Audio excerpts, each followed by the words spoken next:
હજુ મેઘરાજાની ધમાકેદાર બેટિંગ રહેશે યથાવત। આગામી 3 દિવસ ભારે વરસાદની આગાહી। Low pressure system, monsoon trough, એક ટ્રફ લાઇન, વેસ્ટર્ન ડિસ્ટર્બન્સ અને તેના પર બનેલા વધુ એક ટ્રફના કારણે રાજ્યમાં ભારેથી અતિભારે વરસાદની આગાહી કરવામાં આવી છે।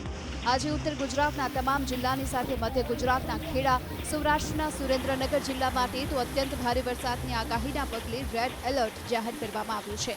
જ્યારે કે કચ્છની સાથે સૌરાષ્ટ્રના 4, મધ્ય ગુજરાતના 6 અને દક્ષિણ ગુજરાતના 5 જિલ્લામાં વરસાદનું ઓરેન્જ એલર્ટ આપવામાં આવ્યું છે। અન્ય જિલ્લા માટે પણ યલો એલર્ટ જાહેર કરવામાં આવ્યું છે। તો કાલે ઉત્તર ગુજરાતના વાવ, થરાદ, બનાસકાંઠા, મહેસાણા, સાબરકાંઠા અને અરવલ્લી જિલ્લા માટે હવામાન વિભાગે ઓરેન્જ એલર્ટ આપ્યું છે। મધ્ય ગુજરાતના મહીસાગર અને દાહોદની સાથે સૌરાષ્ટ્રના ભાવનગર જિલ્લા માટે પણ ઓરેન્જ એલર્ટ આપવામાં આવ્યું, જ્યારે પાટણ, મહેસાણા, ગાંધીનગર અને અમદાવાદ માટે યલો એલર્ટ જાહેર કરાયું। પંચમહાલ, આણંદ, વડોદરા, અમરેલી, બોટાદ માટે યલો એલર્ટ જાહેર કરાયું। ભરૂચ, સુરત, નવસારી, વલસાડની સાથે સંઘ પ્રદેશ દમણ અને દાદરા નગર હવેલી માટે પણ હવામાન વિભાગે યલો એલર્ટ જાહેર કર્યું છે। ભારે વરસાદની આગાહીના પગલે માછીમારોને પણ સાવચેત રહેવાની અપીલ કરાઈ।